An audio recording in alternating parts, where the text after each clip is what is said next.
প্রিয় দর্শক, আজকে এবং গতকালকে রীতিমতো অবাক হয়েছি। ইরান যে হামলা চালিয়েছে, মিসাইল হামলা, এই হামলায় রীতিমতো পশ্চিমা রাষ্ট্র প্লাস ইসরায়েল হতবাক। আমরা আশ্চর্য হয়েছে এই ইরানের দাঁত ভাঙা জবাব দেওয়ার জন্য। আমার এই ইরান যে ইসরায়েলকে যেভাবে মিসাইল হামলা করে একের ভিতরে তিন যে হামলাগুলো করে সরকারি অনেক স্থাপনা ধ্বংস করছে, অনেক ক্ষয়ক্ষতি হয়েছে ইসরায়েলের। সুতরাং আমার এই হামলা এবং প্রতিশোধ নেওয়া যে ইরান, সেটা দেখে আমার একটা বাস্তবিক কথা মনে পড়ছে।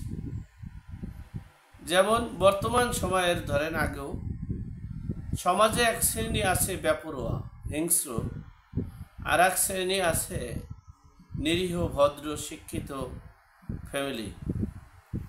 তারা এই হিংস্রদের থেকে সবসময় একটা অত্যাচার নির্যাতন হয়ে থাকে। যেমন মনে করেন, একজন শক্তিশালী ব্যক্তি, সম্মানী ব্যক্তি, অনেক শক্তি আছে, কিন্তু প্রতিবেশী একজন একটা থাবড় দিলে উড়ে যাবে, কিন্তু সে গাঁজা খায়, মদ খায়, বাবা খায়, এবং সে এমন অপকর্ম নাই যে সে করে না। তার হিংস্রতার কারণে ওই যে যিনি শক্তিশালী সম্মানী ব্যক্তি, তিনি কিন্তু তার কাছে তার প্রতিবাদ করছেন না এবং তার সাথে দ্বন্দ্বেও জড়াচ্ছেন না। কারণ হচ্ছে ও সমাজের একটা নিকৃষ্ট শ্রেণীর মানুষ, বিধেই তিনি দ্বন্দ্বে জড়াচ্ছে না। ঠিক তেমনি ইসরায়েল পশ্চিমা রাষ্ট্রগুলো এই মদদের কারণে ইসরায়েল ফিলিস্তিনি গাজায় যেভাবে অত্যাচার নির্যাতন করেছে, হামলা করেছে, মুসলমানদের যেভাবে ধ্বংস করেছে, তিনি মনে করেছে এ বিশ্ব ভুবনে আমি ছাড়া আর কেউ নাই, আমি আর মামু, ধর্ম আর খামু। অর্থাৎ মামুরা হলো পশ্চিমা রাষ্ট্র মার্কিন যুক্তরাষ্ট্র, আর বাইগ্নে হলো ইসরায়েল। তো সেই জন্যই তারা ইরানের উপরে উঠে পড়ে লেগেছে। ইরান তার প্রতিশোধ পরায়ণ হয়ে যে ক্ষেপণাস্ত্র, যে ড্রোন হামলা, যে মিসাইল হামলা দিয়েছে, সে মিসাইল হামলায় রীতিমতো ইসরায়েল দিশেহারা।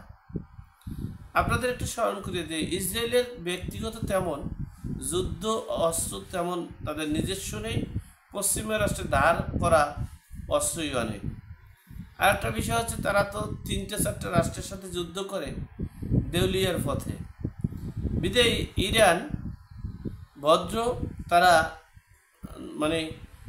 বেপরোয়া হয়ে কারো কাছে পড়ে নেই, কিন্তু তারা এবার চিন্তা করেছে যে আমাদের উপরে যখন এসেই পড়েছে, আমাদের তো বাঁচতে হবে। বাঁচার জন্য তারা খুব চমৎকারভাবে প্রতিশোধ নিচ্ছে।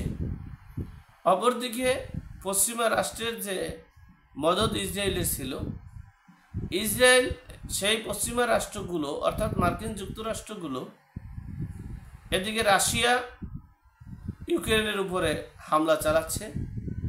ইউক্রেন রক্ষা করার জন্য পশ্চিমা রাষ্ট্রগুলো ইউক্রেনের দিকে ধাবিত হচ্ছে, অপরদিকে ইসরায়েল একটু শক্তি কম পাচ্ছে। বিভিন্ন দিক থেকে ইসরায়েল একটা